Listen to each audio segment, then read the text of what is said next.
Social media के इस तेज तरीन दौर में इंसान को कहीं ना कहीं इस बात का डर ज़रूर रहता है कि उसके मोबाइल की तस्वीर या बाकी डेटा किसी गलत इंसान के हाथ न लग जाए, क्योंकि इनका गलत इस्तेमाल किया जा सकता है। और इसी का फ़ायदा उठाकर ऑनलाइन लोन एप्लीकेशन के नाम पर धंधा करने वाले लोग, जो पहले तो लोगों को आसान शराइत पर कर्जे का झांसा देते हैं और जब कोई उनसे कर्जा ले ले तो उन्हीं की तस्वीरें और डेटा लीक करके उनको धमकाया जाता है। और इस बदनामी के डर से या बदनाम होने की वजह से पाकिस्तान में बहुत से लोगों ने खुदकुशी भी कर ली या खुदकुशी की कोशिशें की। आज की इस वीडियो में हम आपको कुछ ऐसे लोगों का किस्सा बताएंगे जो इस लोन माफिया के झांसे में आकर उनसे कर्ज तो ले बैठे, मगर उसके बाद कैसे उनकी जिंदगी को जहन्नुम बना दिया गया।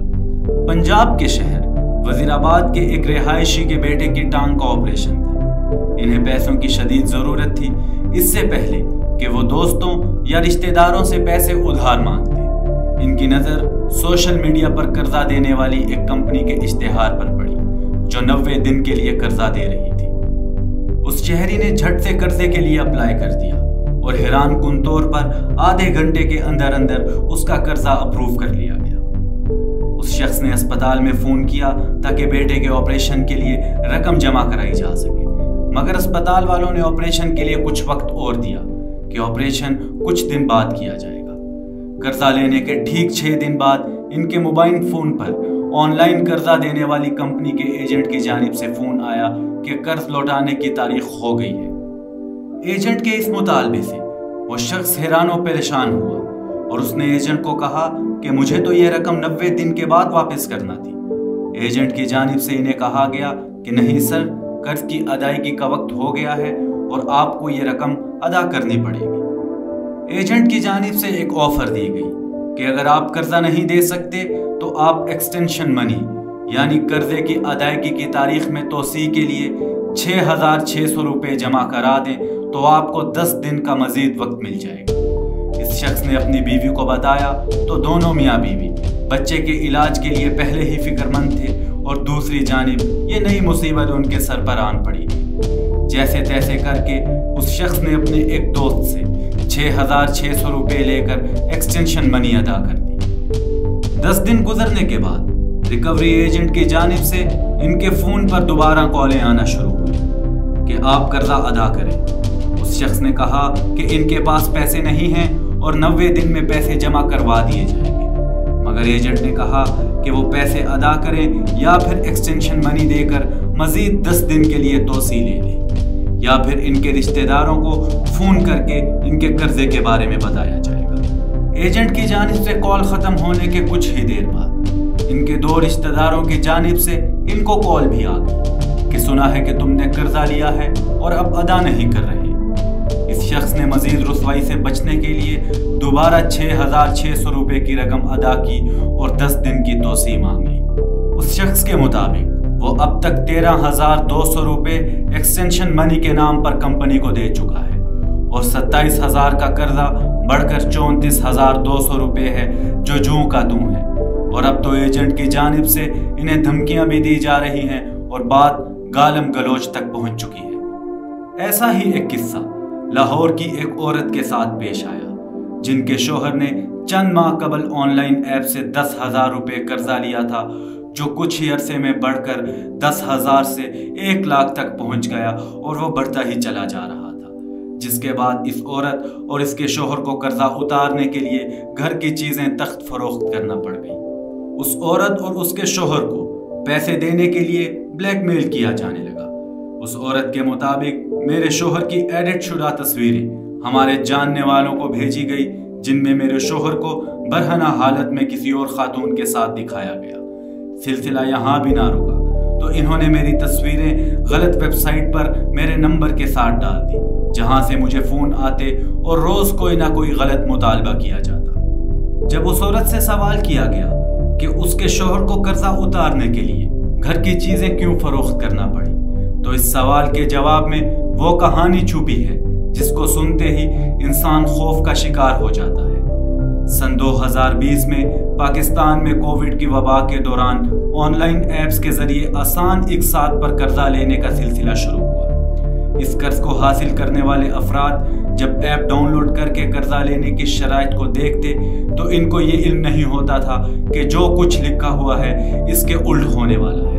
مثال کے طور پر قرضہ واپس کرنے کے لیے 90 دن کا وقت بتایا جاتا اور لی گئی رقم پر صرف 3% سود کا کہا جاتا، لیکن جب بھی کوئی شخص ان ایپس کے ذریعے لون لے لیتا تو ایک ہی ہفتے کے اندر اس کو قرض واپس کرنے کے لیے مختلف نمبروں سے کالز آنا شروع ہو جاتی اور دن بدن قرضے کی رقم بھی دگنی ہوتی جاتی۔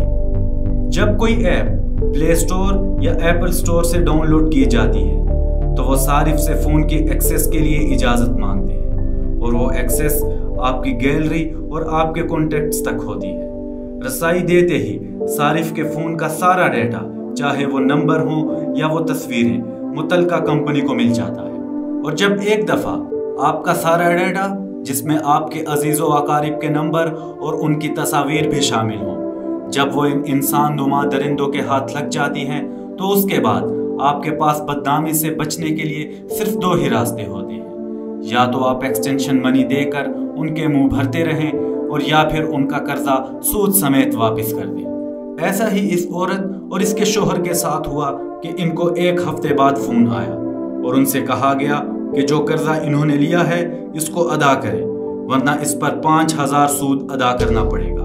وہ عورت بتاتی ہے کہ میرے شوہر کو فون پر کہا گیا کہ پیسے دو ورنہ ہم تمہارے جاننے والوں کو بتائیں گے کہ تم نے ہم سے قرضہ لیا ہے اور اب واپس نہیں دے رہے۔ میرے شوہر نے کہا کہ 90 دن کا وقت ہے اور آپ ہمیں ابھی قرض لینے کے لیے کیوں مجبور کر رہے ہیں؟ خیر ہم نے کسی طرح 5000 روپے ایکسٹینشن منی دے کر یہ سلسلہ روکنے کی کوشش کی، مگر یہ سلسلہ یہاں پر بھی نہیں رکا۔ اس عورت کے مطابق اس کے شوہر نے اسی کشمکش کے دوران 2 دفعہ خودکشی کرنے کی کوشش بھی کی، مگر اللہ نے ان کو بچا لیا اور کسی نہ کسی طرح انہوں نے گھر کا کچھ سامان بیچ کر یہ قرضہ واپس کیا۔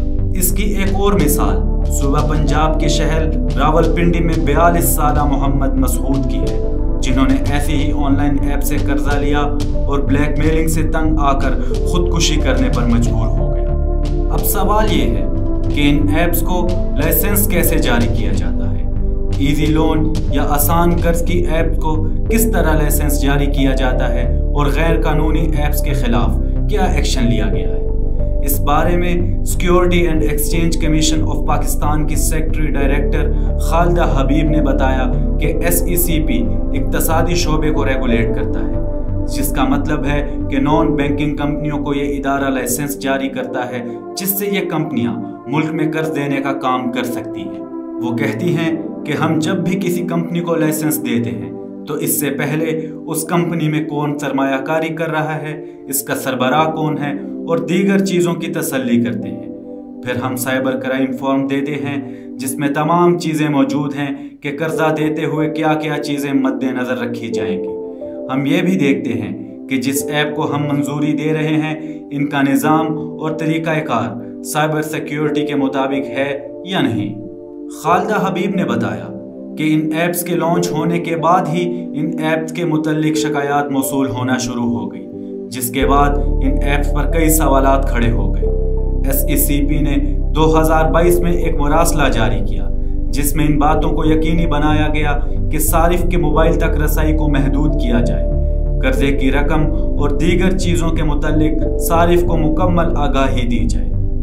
خالدہ حبیب کہتی ہیں کہ ہم نے PTA، گوگل، اسٹیٹ بینک اور دیگر سٹیک ہولڈر سے بات کی اور ان تمام ایپس کے متعلق ایکشن لیا جو غیر قانونی طور پر کام کر رہی تھی۔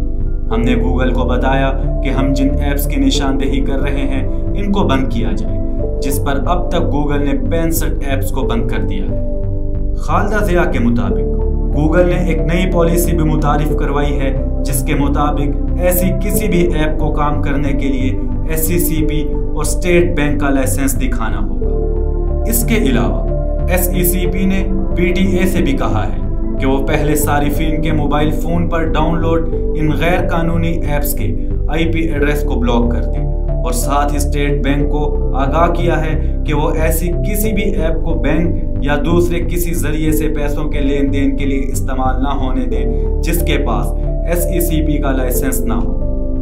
اگر آپ بھی قرضہ لینا چاہتے ہیں तो इस बात को कैसे यकीनी बनाया जाए कि कौन सी ऐप SECP से मंजूर शुदा है। पाकिस्तान में हर कोई अब भी आसान इकसात पर कर्जा हासिल करना चाहता है।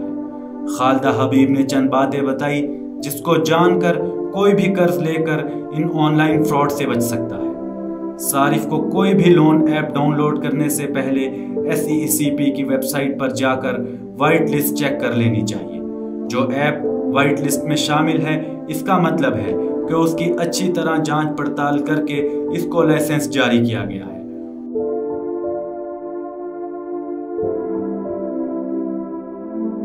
जब भी कोई ऐप डाउनलोड करें तो इस बात को यकीनी बनाएं कि फोन तक एक्सेस सिर्फ एक मर्तबा दें, क्योंकि ऐप शनाख्ती कार्ड की तस्दीक के लिए सेल्फी लेती है। कर्ज लेने से पहले तमाम शराइत को अच्छी तरह चेक करें और इस बात को यकीनी बनाएं कि कोई ऐसी शर्त तो नहीं जो गैर वाज़ेह या काबिल कबूल ना हो। सारिफ को वाज़ेह तौर पर मालूम हो कि इसको कितना सूद अदा करना है। सारिफ को यकीन हो कि वो बताए गए वक्त पर कर्ज वापस देगा तो ही कर्ज हासिल करे। एक ऑनलाइन ऐप पर रिकवरी एजेंट के तौर पर काम करने वाले एक शख्स ने बताया कि ऑनलाइन ऐप कर्जे के हसूल और कंपनी की जानिब से कैसे कर्ज लेने वालों को धोखे में रखा जाता है। इसके बारे में उसने बताया कि ऑनलाइन ऐप जब कोई कर्जे के लिए अप्लाई करता है तो सबसे पहले इसे कंपनी की जानिब से सही मालूमात फराहम नहीं की जाती। ऐप में कर्जे की मालियत और इसकी वापसी की जो तफसीलात दी गई होती हैं वो सिर्फ धोखा होता है।